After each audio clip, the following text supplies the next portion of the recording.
Hi, this is John and Hannah. Hello. Welcome back to Red Dice Diaries RPG podcast. It's Wednesday and we're doing top 10 tips for using languages in games.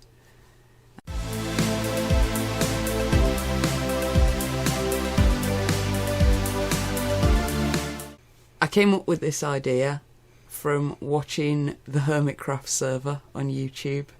Total waste of time, but you know, guilty pleasures. For anyone who's not aware of that, that's a Minecraft YouTube channel.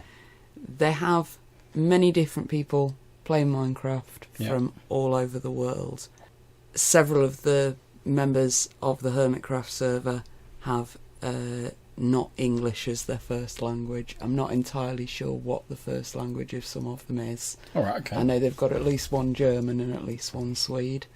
Over the last few weeks, obviously, they've been putting out an awful lot of content because nobody's had anything else to do. So I've noticed that there's been like various different things have come up with like little things that have made for quite an entertaining bit of footage on their server, and thus could presumably make for an entertaining bit in a game where there's been little things going on with languages, and it got me onto thinking about this. So, tip number 1, accents. You're really good at this, love. I wouldn't say I'm really good at it.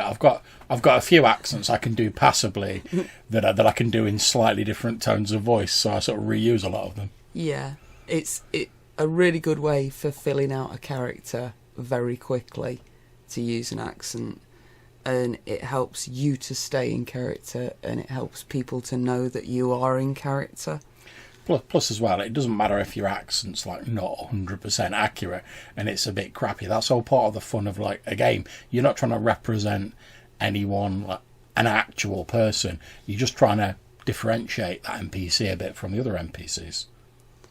That's it. So that moves me on to number 2, local dialects.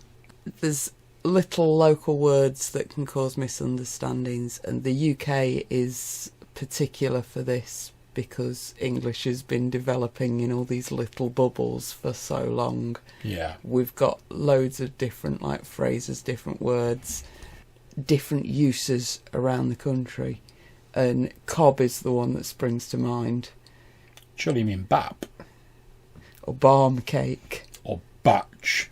Or bun. All of which is a way of saying bread roll for anyone who's not aware of all these like ridiculous different names. I was going to say, John. I was going to say as well. Now, obviously, in the modern world, because of like global communications, or whatever, these sort of dialects are getting a bit phased out. But especially in like D&D, where like one village people might have never travelled to like a village a few miles away, you can really make them seem different by giving them odd little words. Yeah, and it's just another way to expand on your world. Oh yeah. The same with small local sayings. Things that you don't hear in other areas, and this is something that's become very diluted in the English language. We don't really do it much anymore. As you were saying, stories about like a local legend and phrases that come from it. For example, in Dartmouth, people are quite familiar with the phrase, "Don't let the hairy hands get you," because there's a myth out there about the hairy hands of Dartmouth. Whereas, is that the phantasmal hand that appears like grabs your steering wheel? It's the one that Josh Widdicombe always talks about. But before Josh Widdicombe started talking about it, no one outside of Dartmouth knew about it. Similarly, you can come up with little phrases for the places in your D&D world or your other campaign worlds that just like make it that bit more unique to your world. Just another way to flesh out your game. So then we're getting on to actually using language within the game, like different ways you can represent two people that are speaking different languages. Okay. And what I should have mentioned during point 1, the accents point, is you remember the old sitcom Hello Hello? Where, of course I do, Rennie, oh Rennie. If someone was speaking French, they'd speak English with a dodgy French accent. If they were speaking German, they'd speak English with a dodgy German accent. If they were speaking English, they'd speak English with a dodgy English accent, and so on and so forth. And it was a really good way to represent it, and I've seen people do this in games a couple of times, and it just fleshes out that story that bit more, and it also allows the players that their character doesn't speak the language, but they can still hear the conversation, they're still in on the game. Right, but that brings me round to point number 4, which is hand signals and gesture language. So if you don't want to do something like the accents trick, and you don't want to be using actual different languages, which I'll get onto in a minute, you could consider doing some sort of hand gesture language. And obviously some people do speak sign language, and you can still speak sign language over video conference if you're not there in person. Yeah, I mean, gestures are useful as well. Because like if what I'll quite often use is if I'm playing like a professor or a sage or something like that, because I wear glasses, I might sort of like constantly like push my glasses up onto my face, because you think of like the bespectacled sort of researcher, don't you, peering at his scrolls. Oh yeah, these are not necessarily language, but like indicators of what type of character you're doing, and by acting out those little gestures, again, you're fleshing your character out that bit more. One of our friends used to like doing like a grunty noise for his barbarian every time he spoke. Yeah, you know the guy. But also, hand gestures are really easy to convey simple concepts like friend or food or danger. But an abstract concept's a lot more difficult to express. Like, how do you explain to someone on the other side of the room how to defuse a trap without speaking? Because the sound will be triggered. The trap will be triggered by sound. That's true. That's quite an interesting little puzzle. How do you explain to someone that for some other reason can't hear you what's going on when it's a complicated thing?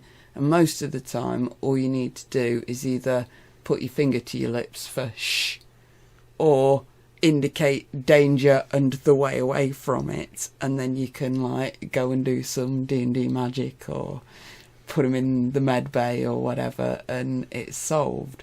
But it could be an interesting sort of thing to have to get around for a little bit of a game. So point 5 is writing. Hello. Hello, Phantom. Are you a good girl? Did you notice that I'd messed it up and we were going to have to edit it anyway? So, being able to speak a language and being able to read that language are two very different things. Same with writing it. And writing it, indeed. And you can go into a lot of interesting props with like faux language, and I'll go into that in a moment. But sometimes what your player group needs is an interesting side story where they go off and talk to someone and get them to translate the writing on the magical ring, for example. If you put a language barrier in for the players, there needs to be a reason for it and a way for them to solve it. Yeah, that's true. So number 6 is codes and puzzles, and this is like almost the opposite of that. Some players love a code puzzle to break, anything like that, and it's nice to give it to them now and then. And it's also a cool way to keep the game going between sessions, so you can give your players a prop with some runes or elven writing or whatever, and like a small key for it, and then end a session. Now they've got a week to solve it, which keeps them thinking about the game until the next time, and how far they've got along is going to affect how the game goes next time. Maybe you could put into the first half of that story some like methods by which they can more easily translate the thing, you know, a couple of extra parts to the key or whatever, and then that'd determine how much they've got to be able to break that code with. struck me as an interesting idea. Oh, that's pretty cool. That. So number 7 is the one that you pointed out, which is magical languages. Rhyming couplets work very well for if you want to like represent a spell, but magical languages just sound more dramatic and more interesting. Well, yeah, I mean, obviously you've got like the black speech that was on the ring in Lord of the Rings. Yeah. When they sort of read that out, and it, like, everything gets darker, and it's sort of a big, like, booming sort of corrupt language. Or obviously you've got your mystic chanting in Cthulhu, and you can get recordings of that. There's loads on YouTube. There's probably loads in other places in the free domain. If all else fails, just like record someone talking normally in a big, deep, booming voice, and then play it backwards. Yeah. But there's a reason why J.K. Rowling's magic sounds a lot more convincing than the Charmed ones. Wow, yeah. Writing talent mainly. So number 8 is get people to show off their real life language skills and use your own real life language skills. It doesn't matter whether you've got like half a dozen stock phrases in one language from high school, or you've like a multilingual badass like Lloyd. I mean, how many languages does he speak? I don't even know. But he makes use of it in his games, and it really works. And if you've got players that speak many languages, it can also be a nice little treat for them. If you've got a player who's like, maybe English isn't their first language, you can put a puzzle in that's in their language. None of the other players are going to get it before they do. It's something to help keep people in the game if they are struggling with a second language. I know certainly when I've run online games and I've had American players and they've struggled to keep up with some of the conversation, particularly when we've got like 3 Northerners and an American player, and you have to like stop and do a bit of translating. It's just a nice way to keep people in the game. Number 9 is to use Google Translate or a similar program to help you with languages that you don't speak already, and to help you like find the actual material to put into this. And I've got a little note here that says Traduca ilio gi muhmeh lo kosasis kume polo kumeh, which means I use Traduca for my translations in a lot of my current game. I'm guessing that's Klingon.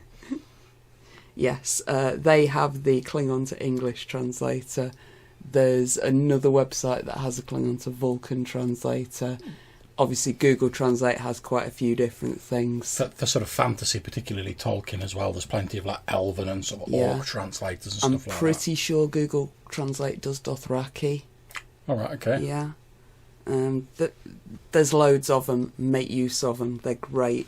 Even if all you do is drop some text into it and then drop it into... that's the other thing I should mention, that you can get fonts for text writing for all the Tolkien languages. Yeah, there's some wicked Cthulhu rune fonts as well, man. Yeah, all that kind of stuff. You just need to put in RPG fonts on Google search or whatever search engine you want to use, and you will find stuff. It's just another nice way to flesh things out a bit. Yeah, and like you say, with your translators, it's not like you have to put together something perfectly. It's just an approximation of it, isn't it? It's a prop to help you expand your game that little bit. And this is where point number 10 comes in, which is don't make a barrier you don't want. The language barrier is an interesting obstacle to explore as a player group. However, once you've built a bridge across the river, there is no point in forcing the player characters to wade through it every session. Once they've got past it to a certain degree, unless you've got multilingual group who are still struggling with the actual language barrier, then there's no reason to keep putting it in there as part of your game unless it's important to the story. Yeah, you want it to be a feature of your game rather than something that's going to cause frustration for your players. A feature, not a bug. Yeah. And don't concentrate so hard on it that you alienate your player group. Don't overdo the stereotypes and alienate your player group that way. Don't cut out people who can't quite follow out that language stuff that you're doing. And if you're there doing it right, everyone will have fun. If people aren't having fun with it, maybe it's not something for your player group. Indeed. And I think on that bombshell, that's the end of this episode of Top 10 Tips on Using Language in RPGs. Thank you very much. We hope you've enjoyed the episode. If you want to get in touch with us, you can leave us a voicemail message on SpeakPipe. There's a link in the show notes. Or you can email us. The email address is rddrpgpodcast@gmail.com. We really do enjoy listening to and answering your voicemails. So thank you very much for listening. Until we see you again, stay safe, have fun, and keep gaming. We'll see you soon.